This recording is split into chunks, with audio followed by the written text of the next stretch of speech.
because she was kind of like using her advantage, like sympathy slash like what can I get out of this, that sort of thing. Just kind of rubbed me the wrong way. I remember telling a couple of guys I was there with, I just like, you got to watch out for that one. So whatever. So time goes on, and in the year I was only in school 1 year, and she was just really obnoxious, and no one really liked her, and whatever. So anyways, I leave school, I had a couple of friends still at school. So the next year when I was gone, she cheated on this guy while he was in Afghanistan, by the way, with this other guy. I forget what his name was. Husband number two. Yeah, husband number two. Rich, nice husband No. number two. I remember what his name was. Jim. Harris. Nice guy, but yeah. Okay. Nice guy. Nice guy, but yeah. So she wants him for his money. So Oh yeah, not you. I mean, it still could be me. That still lines up, but she wants him for his money, and so You do have an air fryer. yes, I got it. Cool. I didn't have it then though, so I don't know. But anyways, so she gets with, and it's only for the money. Like it's obvious. Like this guy's last name, his family, like a building there was named after his family, that sort of thing. So At OU? this is at OCU, law school, at the law school. So he's a lawyer now. They get married, and they, for a while they are, married. Not really happy, but they're married. So I don't know what happens. They get divorced. I don't know if she cheated on him. I mean, she probably did. I don't know if he found out, but whatever. So she goes, and she's a lawyer now, and she has a boyfriend. And their law firm is named like their two names.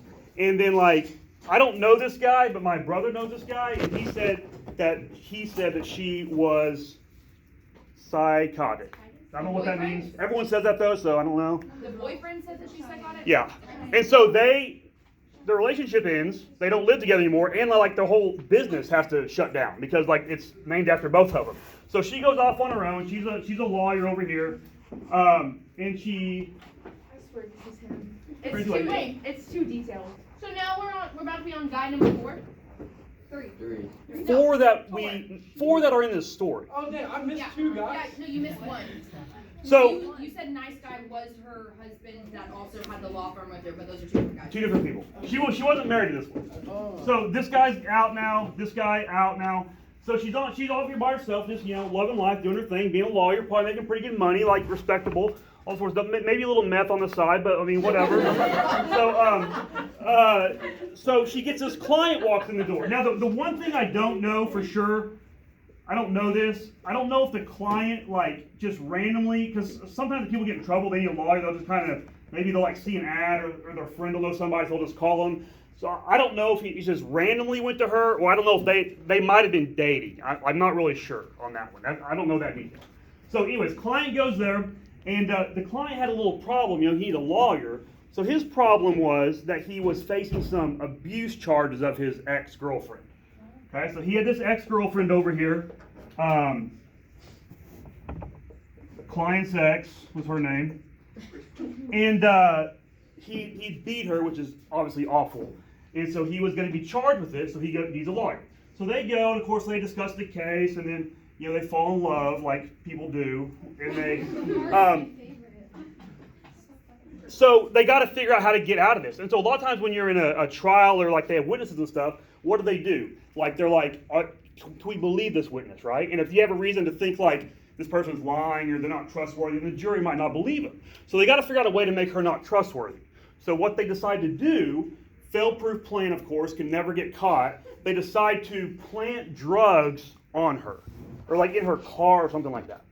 So they plant some drugs on her, and so I don't know what loophole was found out, but they were discovered that they did this. Okay, so their plan didn't work. So now the client has abuse charges plus planting drugs. And now the lawyer is facing drug charges because she planted these drugs also. So now they got even more problems. Instead of just doing the abuse thing and figuring it out, now they got even double problems. So now they really have to get rid of her. They have to how can we get out of this? Not hire a good attorney, whatever. So what they do, allegedly, I mean, they're innocent as of now, but they did it.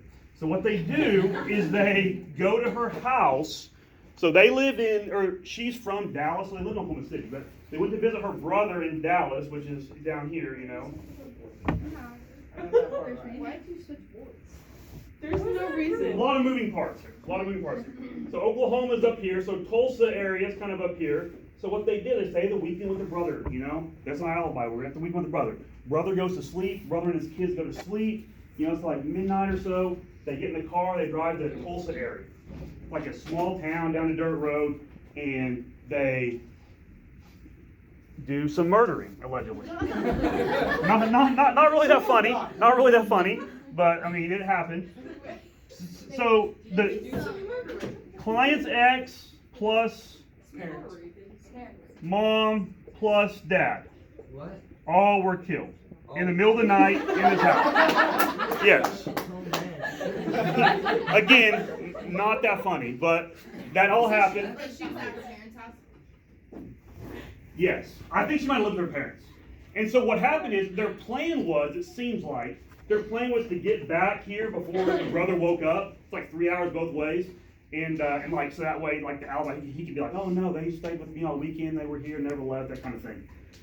But the problem was, by the time they got back, brother was already awake. Now, he didn't say like, hey, I know you murdered people. No, of course not. But later on, when the timeline matches up, he's like, you know what? They were somewhere, and then they came back when I was already awake and whatever. So what happened was, they had like some sort of sawed-off shotgun or something. So, and they caught her with that. So she was in jail for that being illegal or something. I'm not sure exactly what law happened. And they were kind of suspecting she did this murder, but they didn't have any evidence. And then while she was in jail, they found evidence. So for instance, it's down like a dirt road in the country. So they park like a half mile down the road. But she has like, she's a lawyer, she has like a Lexus, a nice car, and a car like that shows up on like the neighbor's video or something. And also like the people that were killed had like security cameras outside their house, and they were cut off because they knew where they were. But there's like, she's like a really, really small girl. She probably weighs like 100 pounds or less. And there's like a really small figure. I mean, they're like, you know, ski caps and stuff. And then there's like a big guy, however big he is, on this video. It's in the middle of the night, so. For a lawyer, she's really dumb. But like, How did she become a lawyer? she knew that before she was a murderer. So, allegedly. So, I know a triple murder was the end of that story. But you can Google her if you would like to see her picture. And I do think, What's the name? Crazy lady. Like, what's her name? I do think, Which is really sus. It's Harris. No, but they pronounce it